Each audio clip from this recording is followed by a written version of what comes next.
Welcome to Cumbria movement.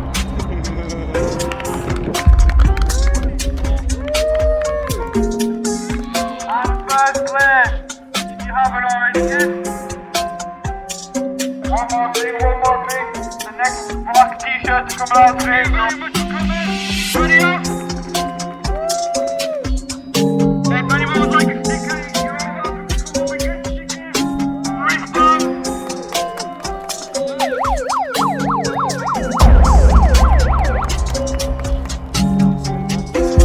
Yeah. Thank you very much. Thank you very much. A bit crackers like that.